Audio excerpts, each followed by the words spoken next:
एक असा भारत जो गुलामीची निशाणी मिटवतोय, एक असा भारत जो येत्या काळामध्ये जगामधला उत्तम राष्ट्र म्हणून आपल्या समोर उभा राहणार आहे।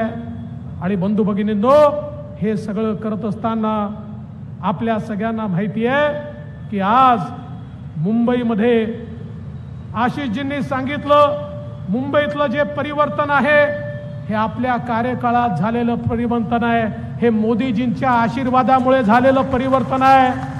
आणि या परिवर्तनाचं सगळ्यात मोठं प्रतीक म्हणजे Atal Setu, trans harbour link, 22 किलोमीटरचा अटल सेतू, त्याचं उद्घाटन उद्या आमचे पंतप्रधान नरेंद्र मोदीजी करतायत। देशातला सगळ्यात मोठा सेतू मोदीजींच्या हाताने उद्घाटित होतोय। बंधू भगिनींनो, आता यांचा चेहरा उघडा झालाय। वर्षानुवर्ष यांचं राजकारण काय होतं? कुठलाही प्रकल्प स्वतः करायचा नाही आणि प्रकल्प होणार असेल तर विरोध करायचा, लोकांच्या मनात भीती तयार करायची, हे करू नका, ते करू नका, याला विरोध, त्याला विरोध। अरे कधीतरी तुम्हाला मागे वळून पाहिल्यानंतर एक तरी प्रकल्प तुमच्या नावाचा दिसेल का?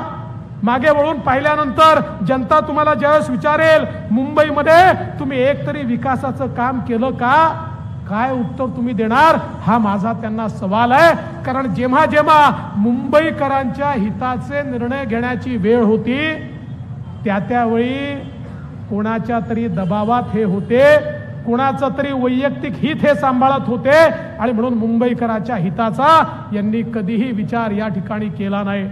पण आपण सातत्याने तो विचार केला।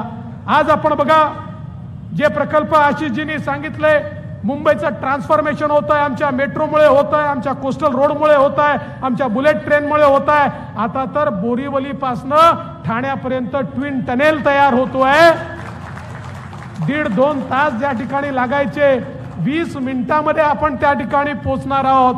त्यामुळे एक अत्यंत नवीन अशा प्रकारचं हे काम या ठिकाणी आपल्या सरकारच्या माध्यमातून होत आहे।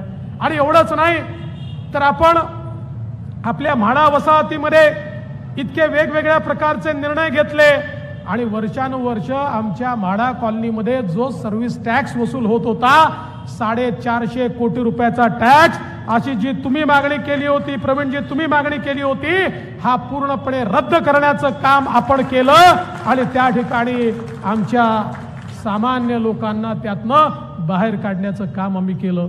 आज सेल्फ रिडेव्हलपमेंटमध्ये आमच्या प्रवीण दरेकरजींनी त्या ठिकाणी गृहनिर्माण परिषद घेतली होती। या परिषदेमध्ये 16 वेगवेगळ्या मागण्या केल्या होत्या। या 16ही मागण्यांचा GR आपल्या सरकारने काढला।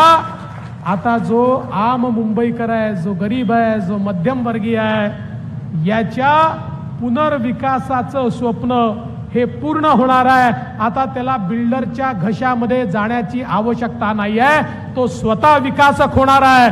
त्याला निधी देखील आमच्या प्रवीणजींची बँक देणार आहे आणि त्याला मदत आमचं सरकार या ठिकाणी करणार आहे। सामान्य माणसाला आता आपल्या घराबाहेर त्या ठिकाणी मला भाडं मिळेल की नाही या विवंचनेत राहावं लागणार नाही, ही व्यवस्था आपण निश्चितपणे केली आहे। आणि म्हणून बंधू भगिनींनो, आज खऱ्या अर्थानं मुंबईचं हे जे काही नवीन रूप आपल्याला पाहायला मिळत आहे, अजून खूप गोष्टी होणार आहेत, खूप गोष्टी आपल्याला करायच्या आहेत, सामान्य मुंबईकराकरता काम करायचं आहे।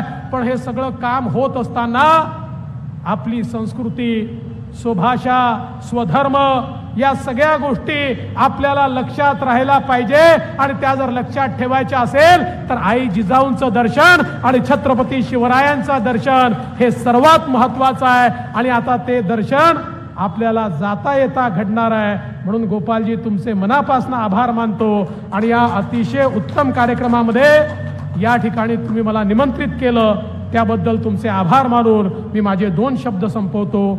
धन्यवाद। जय हिंद, जय महाराष्ट्र, जय जिजाऊ, जय शिवराय।